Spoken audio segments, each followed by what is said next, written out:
All right, here's my audience.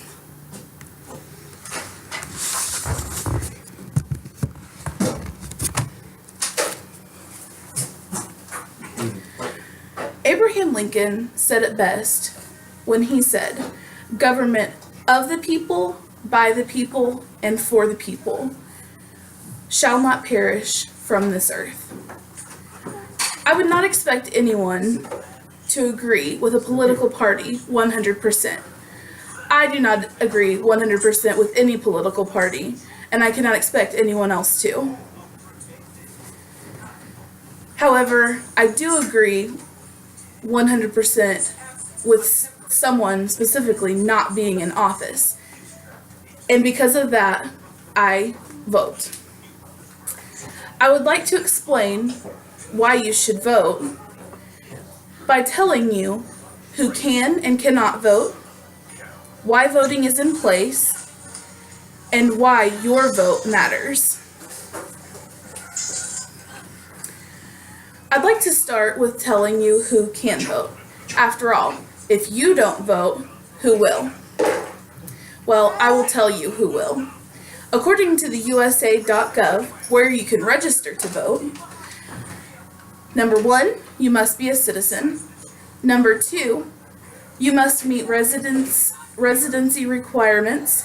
Number 3, you must be 18 or older. And number 4, you must register by the deadline that's set by your state of residency. According to Zaman in 2015, the people who cannot vote in the United States during an election are felons and ex-convicts. Next, I would like to talk about why voting is in place in the United States. The government in the United States is a democracy. So what does that mean? That means that the whole population gets to decide and put into place the officials of the United States. Like I said before in my opening statement, of the people, by the people, and for the people. That quote is from Abraham Lincoln. And if you take the people out of the equation, what's left? Nothing. Nothing is left. This brings me to my final point, why your vote matters. I would never tell someone how to vote, Democrat, Republican, or any other way. I would never tell you what name to put on a ballot. However, I would tell every person that I speak to go vote, because it is your right. Your voice matters.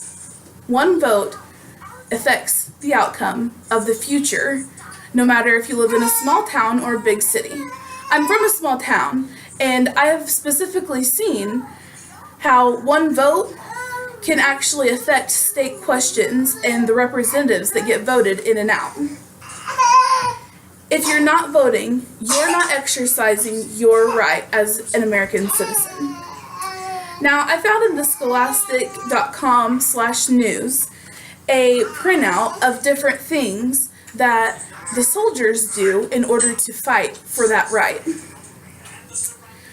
For instance, number 1, they train for 13 plus weeks. If they are specified in something special, they actually train closer to a year and a half before they can even enter the armed forces. Number 2, they're deployed for about 6 months at a time. So that means that they're away from their families and their friends for 6 whole months. That's a long time to be away from your friends and family. Number 3 is one of the things that I wanted to find out what they ate while they were away from those hot meals that everyone else gets to eat during the holidays. They eat what is called meals ready to eat. It's basically a package that whenever you add water to it, it has a chemical reaction which heats the meal for them. So they still do get a hot meal, but it's nothing compared to mama's home cooking, you know? So why? Why would a soldier want to do that? Because those soldiers want to protect America and our rights, including our right to vote.